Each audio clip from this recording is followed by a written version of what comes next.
Me sorprendió ver bondad donde nunca debería haberme sorprendido encontrarla. Y quizá lo más incómodo no fue lo que vi. Fue descubrir lo que yo esperaba ver. Hace poco encontré un vídeo de una cosplayera adulta interpretando a Diana, el personaje infantil de Pragmata. Estaba recreando uno de esos pequeños bailes del juego que se han hecho tan populares en las redes.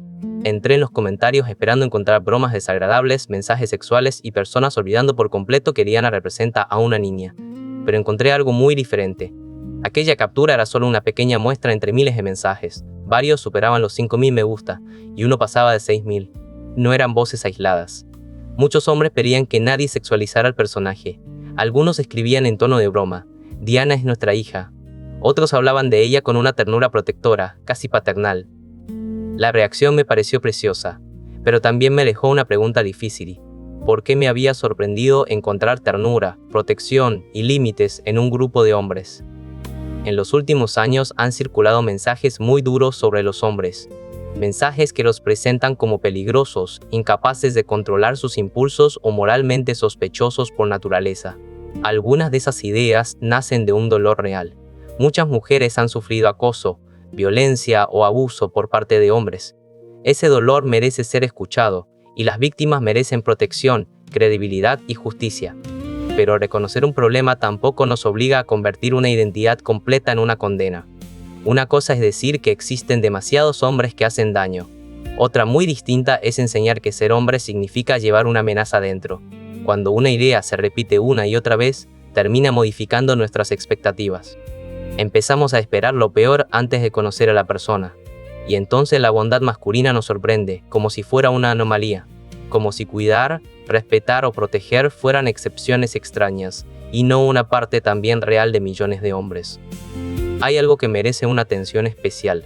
Estos mensajes no llegan únicamente desde cuentas anónimas o personas enfadadas en Internet. A veces proceden de figuras políticas y campañas públicas con capacidad para entrar en millones de hogares. He visto un mensaje que afirmaba que decir "todos los hombres son violadores en potencia" era una forma de explicar que la violencia machista es estructural. Un adulto puede analizar el concepto y comprender la intención. Pero un niño no siempre hace ese recorrido. Un niño puede quedarse solamente con la frase más directa: "los hombres son violadores en potencia", y después mirarse a sí mismo, a su padre o a sus amigos y preguntarse qué significa eso sobre ellos. El problema no está en querer combatir la violencia. Ese objetivo es necesario. El problema aparece cuando una idea justa se comunica de una forma que puede sembrar prejuicios en quien todavía no tiene herramientas para interpretarla. No necesitamos adivinar las intenciones de quien publica el mensaje. Basta con preguntarnos qué efecto puede producir, porque las instituciones y las figuras públicas también educan, incluso cuando creen estar hablando solamente con adultos, y existen formas mejores de hacerlo. Hay campañas que dicen: si mis colegas se pasan, lo digo.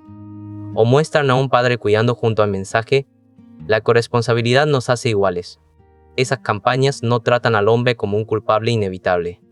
Lo reconocen como alguien capaz de cuidar, intervenir y elegir hacer lo correcto. No le dicen al niño que forma parte del problema por haber nacido varón.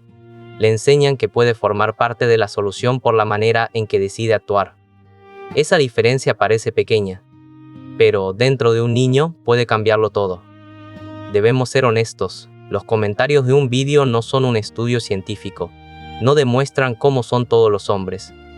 Lo que vemos está condicionado por el algoritmo y la comunidad que rodea el contenido. Pero aquella escena sí rompía una caricatura. Al menos muchos de quienes comentaron no vieron a Diana como un objeto. Vieron a una hija imaginaria. Sintieron cariño, responsabilidad y ganas de proteger. Eso también forma parte de la realidad masculina, aunque genere menos titulares y resulte menos rentable para los algoritmos. Podemos sostener dos verdades al mismo tiempo. Existen hombres que causan un daño terrible y deben responder por sus actos. Y también existen millones de hombres que cuidan, respetan, protegen y aman. Padres que madrugan para cuidar. Hermanos que acompañan sin controlar. Profesores que inspiran. Amigos que escuchan sin avergonzarse de la tristeza. Hombres que reconocen un error, ayudan sin grabarlo y protegen sin poseer. Reconocer a esos hombres no borra a ninguna víctima. Y denunciar a un agresor no debería convertir en culpables a quienes nunca han agredido a nadie. La empatía pierde su sentido cuando solo somos capaces de ofrecerla en una dirección. Las generalizaciones no solo provocan discusiones, también pueden instalar vergüenza.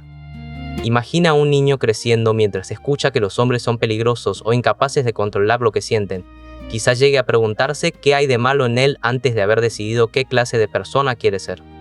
Un adolescente puede aprender a desconfiar de su ternura y temer que cualquier gesto de cercanía sea interpretado como una amenaza. Otros reaccionarán con rabia y buscarán refugio en comunidades que convierten esa herida en resentimiento contra las mujeres. Y así, un discurso que pretendía combatir el odio puede terminar alimentando otro. No enseñamos empatía a un grupo humillando a otro. No protegemos mejor a las niñas y enseñamos a los niños que han nacido moralmente sospechosos.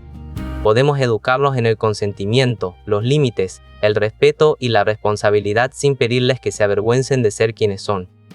Existe una ternura masculina que rara vez se vuelve viral. Está en el padre que aprende a hacer inacoleta, aunque le salga torcida. En quien se queda despierto porque su hija tiene fiebre. En el amigo que se sienta al lado de otro hombre sin exigirle que deje de llorar. En quien cuida sin esperar reconocimiento y ofrece seguridad sin convertirse en dueño de nadie. Quizá Diana haya despertado algo profundo en tantos jugadores porque les permite imaginar una relación construida sobre la confianza, el cuidado y la cooperación. No significa que todos quieran literalmente tener una hija. Significa que muchos reconocen una versión de sí mismos que también desean expresar, la de alguien en quien una niña puede confiar. La de un hombre que protege, enseña y acompaña. La de una persona imperfecta que intenta estar presente. Nada de esto significa idealizar a los hombres. Quien acosa, abusa o humilla debe responder por lo que hace. No merece ser protegido por pertenecer a nuestro sexo. Pero un hombre inocente tampoco debería cargar con la culpa moral de los actos de otros. Podemos exigir mejores hombres sin enseñar que ser hombre es algo vergonzoso. Podemos educar a nuestros hijos para que respeten a las mujeres sin enseñarles a odiarse. Y podemos enseñar a nuestras hijas a reconocer el peligro sin convencerlas de que la mitad del mundo está formada por enemigos. La respuesta no es confiar ciegamente en alguien por ser hombre o mujer. Es observar cómo trata a las personas vulnerables, cómo responde cuando alguien le dice que no, cómo utiliza el poder y cómo actúa cuando nadie lo está mirando. Aquel vídeo no cambió mi opinión sobre los hombres. Nunca he creído que la bondad masculina sea una excepción, pero oír una y otra vez mensajes que muestran a los hombres desde lo peor hizo que sin darme cuenta mi cerebro esperara encontrarlo también allí.